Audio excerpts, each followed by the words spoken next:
Hi hello everyone, welcome back to my channel Sandhya RSS blogs. ఈరోజైతే మీకు ఒక కొత్త రెసిపీ అయితే చూపిస్తున్నాను.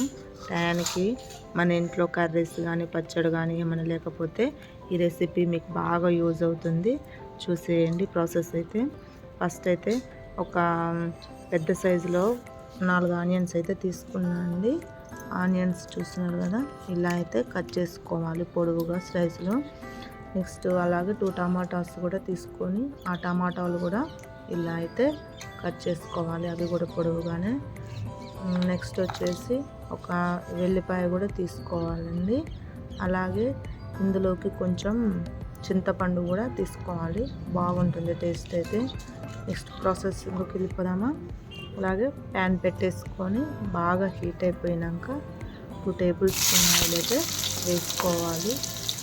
ఆయిల్ హీట్ అయిపోయినాక నెక్స్ట్ వచ్చేసి మనం ఆల్రెడీ కట్ చేసి పెట్టేసుకున్న ఆనియన్స్ ఉన్నాయి కదండి, అవి అయితే వేసుకోవాలి. అవి వేసుకొని కలిపెట్టేసుకోవాలి కొంచెం ఫ్రై అయిపోయినాక.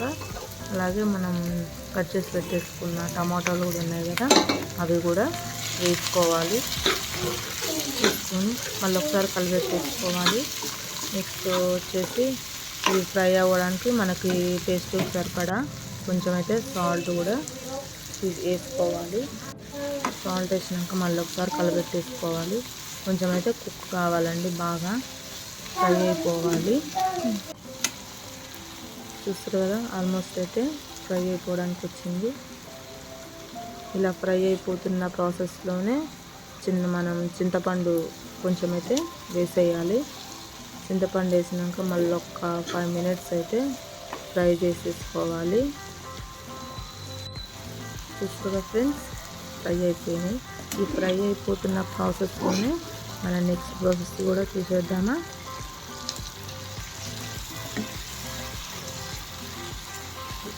బాగా ఫ్రై అవ్వాలి. నెక్స్ట్ వచ్చేసి పోపులకు కావాల్సిన ఒక ఎల్లిపాయ అయితే తీసుకోవాలి. చూస్తున్నారు కదా, ఎల్లిపాయని కొంచెం కచ్చా పచ్చాగా అయితే నూరుకోవాలి. ఈ ఎల్లిపాయలు అనేది మనం పోపు ఈ ఫ్రై చేసుకున్న ఆనియన్స్ ఇందులోనే వేసే కంటే ఇలా పోపులు వేసుకుంటే బాగుంటుందండి. చూస్తారు కదా, అవి మొత్తం కచ్చపచ్చగా నూరేసుకున్న ప్రాసెస్లోనే మనకి ఇది కూడా ఫ్రై అయిపోయింది. ఇలా ఫ్రై అయిపోయింది ఏంటంటే కొంచెం సేపు పక్కకు పెట్టేసుకోవాలి, మొత్తం చల్లారాలి. నెక్స్ట్ సరిపడైతే కొంచెం కొత్తిమీర అయితే నేను తీసుకున్నా. పోపులకి ఇలా ఫ్రై అయిపోయింది. మిక్సీ జార్లోకి తీసుకోవాలండి. తీసుకొని లైట్గా మరీ మెత్తగా కాకుండా కొంచెం కచ్చపచ్చగా నూరుకోవాలి. ఈ నూరుకున్న మధ్యలోనే కొంచెం మనకు సరిపడా టేస్ట్కి సరిపడైతే కారం వేసుకోవాలి. మళ్ళీ కారం వేసుకున్న తర్వాత మళ్ళీ ఒకసారి అయితే మిక్సీ పట్టుకోవాలి. చూసారుగా ఫ్రెండ్స్, ఇలా అయితే మెత్తగా మిక్సీ పట్టేసుకోవాలి. నెక్స్ట్ ప్రాసెస్ వచ్చేసి పోపు వేసుకోవాలి.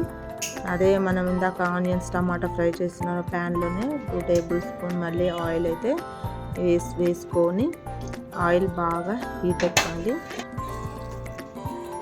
ఆయిల్ బాగా హీట్ ఎక్కినాక కొంచెం అయితే జీలకర్ర వేసుకోవాలి. అలాగే కొన్ని ఆవాలు కూడా వేసుకోవాలి. ఇది ఫ్రై అయిపోయినాక నెక్స్ట్ వచ్చేసి ఒక కరివేపాకు రెమ్మ కూడా వేసుకోవాలి. అలాగే మనం ఆల్రెడీ పచ్చగా నూనె పెట్టేసుకున్న వెల్లిపాయ ఉంది కదండి, అది కూడా పోపులను వేసుకోవాలి. ఈ వెల్లిపాయ అనేది మన పచ్చడి మిక్సీ పట్టుకుంటే వేసుకోవడం కంటే పోపులను వేసుకుంటే టేస్ట్ బాగుంటుంది. మాకైతే ఇలానే ఇష్టం అండి, అందుకని నేనైతే పోపులను వేస్తాను ఎప్పుడైనా. నెక్స్ట్ వచ్చేసి ఒక ఎండుమిర్చి అయితే వేసుకున్న. మనం ఆల్రెడీ కట్ చేసి పెట్టేసుకున్న కొత్తిమీర కూడా వేసుకోవాలి. ఇంకా ఫ్రై అవ్వాలి.